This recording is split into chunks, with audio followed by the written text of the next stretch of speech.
மக்களே, இன்று நாம் திருக்குறள் 481ஆம் குறளை பார்க்கிறோம்.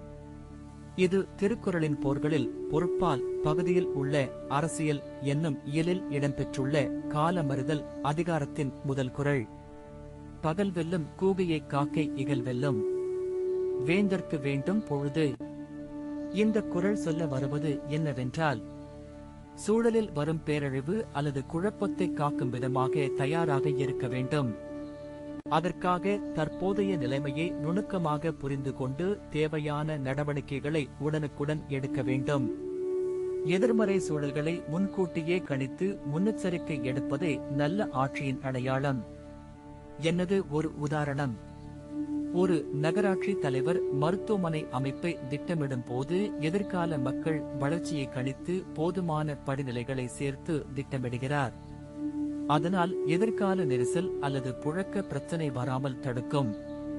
மற்றொரு உதாரணம், ஒரு குடும்ப தலைவர் குழந்தைகளின் படிப்பு முறையை கணித்து தேவையான ஆதரவு வசதிகளை முன்கூட்டியே தயாரிப்பார். அவர்களின் எதிர்கால தொழில் நிலை மற்றும் மனதளவிலும் ஏற்படும் சவால்களை முன்னிட்டு நடவடிக்கை எடுப்பார். இன்றைய வாழ்க்கையில் இந்த குறளை நாம் பின்பற்றினால் நாட்டில் உள்ள அரசு போக்குகள், பொருளாதார மாற்றங்கள், தொழில்நுட்ப வளர்ச்சி ஆகியவற்றை கவனித்து சரியான முடிவுகளை எடுக்க முடியும். அதனால் சீரழிவுகளையும் கடுமையான சவால்களையும் தவிர்க்கலாம். இது தனிப்பட்ட வாழ்க்கையிலும் வேலைப்பிழைப்பு முடிவுகளில் நுணுக்கமான பகுப்பாய்வு தேவைப்படுகின்ற காலத்தில் மிகவும் பயனளிக்கும். எனவே இந்த குறள் இப்போது மிகவும் பொருத்தமானது.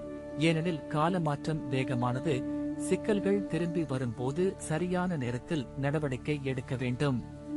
அப்படியே அரசின் முடிவு காலத்துக்கு ஒத்ததாக இருக்க வேண்டும். அதனால் மக்கள் நிம்மதி மற்றும் நலத்தை பெறுவார்கள். இந்த குறள் மிக அழகாக கூறுவது, பகல் வெல்லும் கூகையைக் காக்கை இகல் வெல்லும், வேந்தற்கு வேண்டும் பொழுது.